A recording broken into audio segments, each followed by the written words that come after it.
नमस्कार, आप देख रहे हैं आर्या न्यूज और मैं आपके साथ पल्लवी सिंह। बुलेटिन की शुरुआत करेंगे एक बड़ी खबर के साथ। दिल्ली से एक बड़ी खबर सामने आई है, जहां बता दें पुलिस कर्मियों के लिए ये बड़ी राहत की खबर दिल्ली से सामने आई है। जो दिल्ली में पुलिस कर्मियों के परिवार के लिए कोविड सेंटर बनाए जाएंगे। दिल्ली में 3 कोविड सेंटर पुलिस के द्वारा बनाए जाएंगे और बता दें पुलिस कर्मियों के परिवार के लिए ये कोविड सेंटर बनाए जाएंगे। दिल्ली से इस वक्त की बड़ी खबर सामने आ रही है, जहां बढ़ते कोरोना संक्रमण के बीच दिल्ली के पुलिस कर्मियों के लिए एक राहत भरी खबर देखने को मिल रही है। बता दें फ्रंटलाइन वॉरियर्स पुलिस कर्मियों के लिए अब कोविड सेंटर बनाए जाएंगे। 3 कोविड सेंटर दिल्ली में बनाए जाएंगे पुलिस कर्मियों के परिवारों के लिए।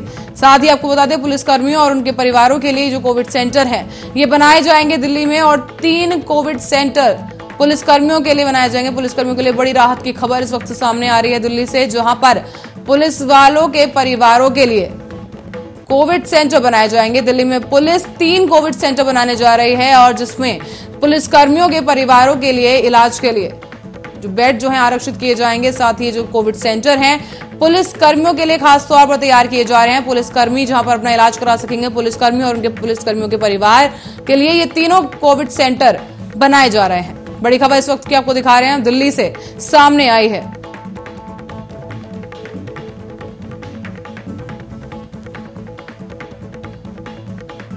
इसी के साथ ही बढ़ते अगली खबर की ओर, जहां लखनऊ के यूपी में बता दें ऑक्सीजन का आपातकाल चल रहा है। कई शहरों में ऑक्सीजन की भारी किल्लत देखने को मिल रही है। तो वहीं आपको बता दें झांसी, लखनऊ, मेरठ में ऑक्सीजन खत्म हो चुकी है। बता दें बड़ी खबर इस वक्त की आपको दिखाया है, जहां यूपी में ऑक्सीजन का आपातकाल मच गया है। बता दें लगातार ऑक्सीजन की कमी की खबरें देश भर से सामने आ रही हैं। वहीं इस कड़ी में अब लखनऊ का नाम जो है सामने आ रहा है, और उत्तर प्रदेश के कई ऐसे शहर हैं जहां पर ऑक्सीजन की किल्लत देखने को मिल रही है। तस्वीरों में आप देख सकते हैं कानपुर, वाराणसी, गोंडा में ऑक्सीजन की कमी पाई जा रही है। साथ ही झांसी, लखनऊ, मेरठ में भी ऑक्सीजन खत्म हो चला है। कानपुर, वाराणसी, गोंडा में भी भारी किल्लत ऑक्सीजन की सामने आई है। साथ ही अलीगढ़, कन्नौज में भी लोग दम तोड़ रहे हैं। इसके साथ ही मरीज जो है भारी समस्या का सामना मरीज और उनके परिजनों को करना पड़ रहा है। तीमारदार परेशान हैं। ऑक्सीजन की कमी, ऑक्सीजन की किल्लत जो है उत्तर प्रदेश में लगातार जारी है। बता दें लगातार खबरें सामने आ रही हैं, जहां पर यूपी में ऑक्सीजन की किल्लत से जूझ रहा है उत्तर प्रदेश। और इस वक्त आपको बता दें जिस तरीके से कोरोना संक्रमण के मामले लगातार उछाल मार रहे हैं और उत्तर प्रदेश से आंकड़ों की जो संख्या है लगातार बढ़ती जा रही है। और इस बीच ये खबर काफी चिंताजनक है, जहां पर ऑक्सीजन की वजह से कोरोना के मरीजों की जान लगातार जा रही है। और इसके साथ साथ बता दें कि ऑक्सीजन की भारी किल्लत लखनऊ में सामने आई है। लखनऊ में देखा जा रहा है कि किस तरह से ऑक्सीजन ना मिल पाने की वजह से मरीजों ने दम तोड़ दिया है। उत्तर प्रदेश में बुरा हाल इस वक्त देखा जा रहा है। स्वास्थ्य व्यवस्था, बता दें स्वास्थ्य व्यवस्था का काफी बुरा हाल इस वक्त उत्तर प्रदेश में बना हुआ है। तो वहीं खालिद अंसारी हमारे संवाददाता हमारे साथ मौजूद हैं इस खबर पर ज्यादा जानकारी के लिए। खालिद, आप ही से जानना चाहेंगे कि क्या कुछ जमीनी हकीकत नजर आ रही है वहां पर? पल्लवी जी, अगर मैं अलीगढ़ की बात कहूं तो अलीगढ़ में हर रोज कोरोना का प्रकोप देखने को मिल रहा है। लगातार नए मामले बढ़ चढ़ कर आ रहे हैं। अगर आज ही की बात कही जाए तो आज जो है 215 कुल नए मामले सामने आए हैं जी। और अब तक मौत की बात कही जाए तो 58 लोगों की मौत हो चुकी है और कुल मामले जो है 12,944 हो चुके हैं। तो खालिद, प्रशासन की तरफ से क्या कुछ कहा जा रहा है? अस्पताल विभाग के जो आला अधिकारी हैं उनकी तरफ से किस तरह के बयान सामने आए कि कब तक ये ऑक्सीजन की पूर्ति हो पाएगी? देखिए, अगर प्रशासन की बात कही जाए तो प्रशासन हर रोज जो है स्वास्थ्य सेवाओं को दुरुस्त करने की बात कर रहा है। साथ ही जो कोरोना मरीज हैं उनके लिए तमाम तरह की व्यवस्था कर रहा है जी। तो और मरीजों की तरफ से किस तरह की जो है प्रतिक्रिया सामने आई है? तीमारदारों की तरफ से किस तरह के बयान सामने आ रहे हैं? बेड मिल पा रहे हैं? हाँ जी, बिल्कुल। अगर बेड की व्यवस्था की कही जाए तो बेड की यहाँ उचित व्यवस्था देखने को मिल रही है। अलीगढ़ की अगर बात कही जाए तो डीएम चंद्रभूषण सिंह के द्वारा सरकारी अस्पतालों के साथ साथ जो प्राइवेट अस्पताल हैं उनमें भी कोरोना मरीजों के लिए व्यवस्था करवाई गई है। अलीगढ़ में दीनदयाल हॉस्पिटल है जो कि सरकारी हॉस्पिटल है। वहां पर 360 बेड हैं और 260 मरीज हैं। और ऑक्सीजन की अगर बात कही जाए तो 250 जो बेड हैं वो ऑक्सीजनों के हैं जी। और कुल मिलाकर मरीजों की जो संख्या है यहाँ पर वो 70 है जी।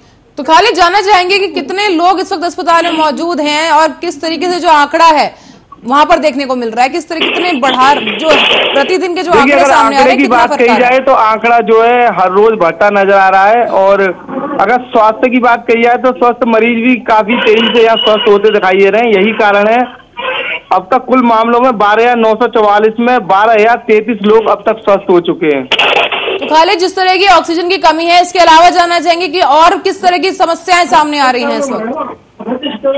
देखिए, ऑक्सीजन की कमी की बात कही जाए तो ऑक्सीजन की तो कमी फिलहाल यहाँ नजर नहीं आ रही है जी, लेकिन अगर मरीजों की कही जाए तो एहतियाती बचने में मरीज अब भी पीछे हट रहे हैं। साथ ही लोग जो है कोरोना नियमों का पालन नहीं कर रहे हैं। यही कारण है हर रोज जो है आंकड़ा जो आसमान छूता नजर आ रहा है।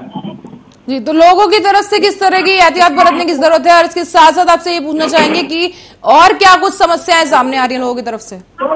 देखिए, समस्याएं काफी तेज सामने आ सकती हैं क्योंकि वजह है जो अलीगढ़ का पिछले साल का जो रिकॉर्ड था वो जो है अब इसकी बार 2020 के बाद जो है 2021 में वो पूरी तरीके से टूट चुका है। अगर मरीज जो है, जो भी आम जनता है, अगर कर्फ्यू के नियमों का पालन नहीं करेंगे तो कहीं ना कहीं एक ये बड़ा मामला हो सकता है। अलीगढ़ में जो है कोरोना संक्रमितों की जो संख्या है वो काफी इजाफा हो सकता है उसमें।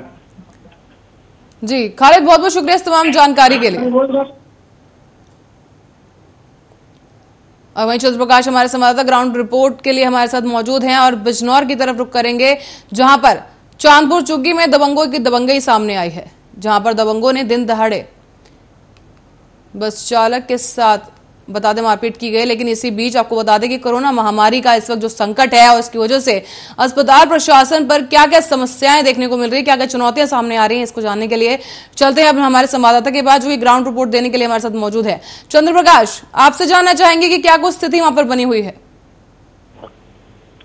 बिल्कुल, आपको बताते हैं जिस तरह से उत्तर प्रदेश में ऑक्सीजन की कमी से उत्तर प्रदेश जूझ रहा है। अगर स्वास्थ्य सेवाओं की बात करी जाए, स्वास्थ्य सेवाओं किस तरह से कोरोना के मामले जिस तरह से लगातार बढ़ते ही नजर आ रहे हैं। अगर कन्नौज की बात करी जाए, कन्नौज में जिस तरह से कल ऑक्सीजन न मिलने से 5 मरीजों की मौत हो गई थी, जिसके बाद आर्यन जी ने खबर दिखाई थी, जिसके बाद उसका असर हुआ। डीएम ने आपात एक बैठक बुलाई थी, जिसमें आप बैठक में जिले के कई अधिकारी भी मौजूद थे। आपको ये भी बताते हैं जिसके बाद डीएम ने कानपुर और बरेली से मदद मांगी थी ऑक्सीजन की, जिसके बाद 40 सिलेंडर हालांकि कन्नौज को मिले हैं। हालांकि और भी गाड़ी बरेली और कानपुर भेज दी गई हैं और उनको मदद मिलने की उम्मीद भी जताई जा रही है। जिसके बाद एक वीडियो भी वायरल हुआ था कल जिस तरह से, जिसके बाद हर प्रशासन पूरी तरह हरकत में आ गया है। जी चंद्र प्रकाश, जानना चाहेंगे और किस तरीके की समस्याएं सामने आ रही है? जैसे कि ऑक्सीजन की हम देख रहे हैं कि ऑक्सीजन की काफी किल्लत उत्तर प्रदेश में देखने को मिल रही है, तो हम जानना चाहेंगे और इसके अलावा क्या कुछ समस्याएं सामने आ रही है? बिल्कुल, उत्तर प्रदेश सबसे अधिक अगर बात करी जाए समस्या जो है ये ऑक्सीजन की समस्या सामने आ रही है। जिस तरह से कोरोना का मामले, अगर कन्नौज की बात करें, कन्नौज में करीब 200 नए मामले सामने आए, जिसमें 20 लोग डिस्चार्ज भी हो गए। अगर की मौतों की बात करी जाए, कन्नौज में करीब 58 मौतें भी हो चुकी हैं। और आपको ये भी बता दें जिस तरह से कोरोना के मामले बढ़ते ही नजर आ रहे हैं। हालांकि पंचायत चुनाव कन्नौज में शांतिपूर्ण से ही हालांकि निपट गया है, जिसके बाद कन्नौज में जिस तरह से कोरोना के नियमों का पालन नहीं किया गया है। हालांकि अब जांच के बाद ही मालूम हो पाएगा किस तरह से अगर नियमों का पालन नहीं हो पाया, कोविड की बढ़ने की आशंका जताई जा रही है। जी चंद्र प्रकाश, ये जानना चाहेंगे कि जो टेस्टिंग है वो किस लेवल पर हो रही है वहां पर और उसकी रिपोर्ट कब तक आ पा रही है?